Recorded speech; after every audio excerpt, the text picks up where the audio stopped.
তো আজকে আমি তোমাদের সাথে শেয়ার করব চিলি পনির ফ্রাইড রাইস। তো খুবই কম উপকরণ দিয়ে আর খুবই সহজভাবে এই রেসিপিটা বানানো যায়, আর ঝটপট তাড়াতাড়িও হয়ে যায়, আর খেতেও খুব দুর্দান্ত লাগে। তো কীভাবে করতে হবে তো চলো তোমাদের দেখিয়ে দিই।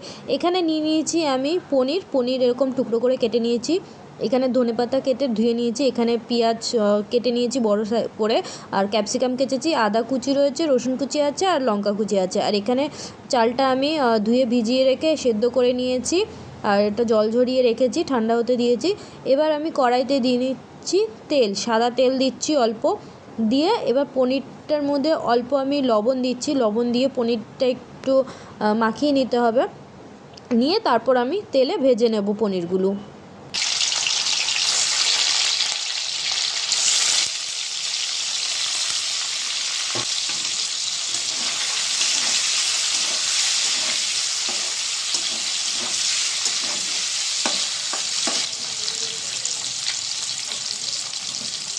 তো পনিরগুলো এখানে ভেজে নিচ্ছি, আর পনিরগুলো খুব হালকাভাবে ভাজতে হবে, খুব একটা বেশি কড়া করে ভাজবো না, হালকা লাল লাল হলেই আমি নামিয়ে নেব। তো এখানে পনিরগুলো হয়ে গেছে, তো এখানে আমি নামিয়ে নিচ্ছি। তারপর কড়াইটা একটু পরিষ্কার করে কড়াই যে এক্সট্রা তেল ছিল সেইগুলো একটু বার করে নিচ্ছি, কারণ এখানে ডিম ভাজবো, তো অত তেল দরকার নেই। তো এখানে আমি 2টো ডিমের আমি ভুজিয়া বানিয়ে নেবো।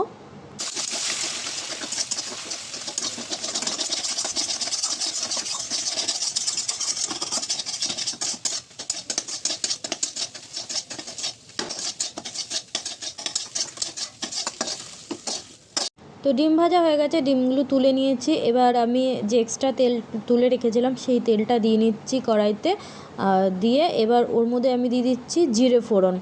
তো জিরেটা একটু লাল লাল হয়ে গেলে দিয়ে দেবো আদা কুচিয়ে রেখেছিলাম আর রসুন কুচিয়ে রেখেছিলাম, আদা রসুন কুচানোটা দিয়ে দিচ্ছি। আর একটুখানি হালকা ফ্রাই করে আদা রসুনটা, তারপরে দিয়ে দেবো লঙ্কা কুচিয়ে রেখেছিলাম, লঙ্কা দিয়ে দিচ্ছি, আর তার সাথে দিয়ে দিচ্ছি ক্যাপসিকাম কেটে রেখেছিলাম, আর এখানে পেঁয়াজ কেটে রেখেছিলাম, দুটো একসাথে দিয়ে ভালোভাবে ভেজে নেব।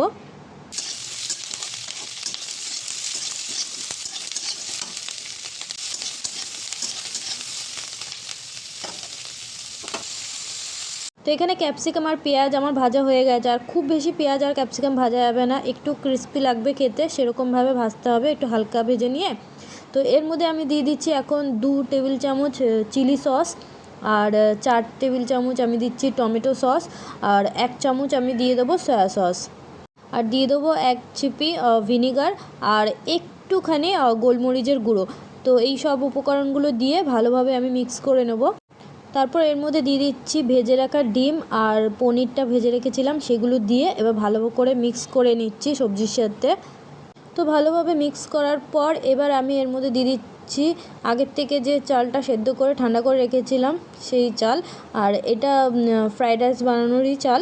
তো এই চালটা দিয়ে এবার আমি ভালোভাবে পুরো চালের সাথে লেগে যাবে, তো সেভাবে আমি মিক্স করে নেব।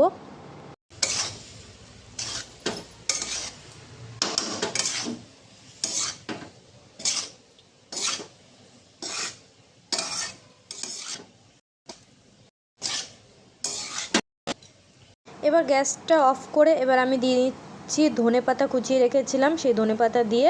আর এখানে তোমরা যদি চাও স্প্রিং অনিয়নও দিতে পারো, ওটাও বেশ ভালো লাগে, কিন্তু আমার কাছে স্প্রিং অনিয়ন নেই, তার জন্য আমি এখানে ধনেপাতাটাই দিচ্ছি।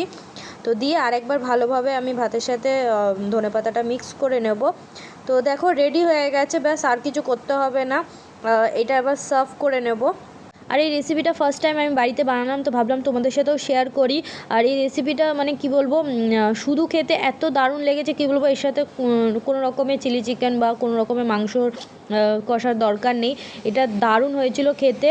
তো আমার তো ভীষণ ভালো লেগেছে, তোমরাও এই রেসিপিটা একবার বাড়িতে ট্রাই করো, আর ভালো লাগলে অবশ্যই একটা কমেন্ট করো, লাইক করো, চ্যানেলটাকে সাবস্ক্রাইব করো। দেখা হচ্ছে নেক্সট ভিডিওতে।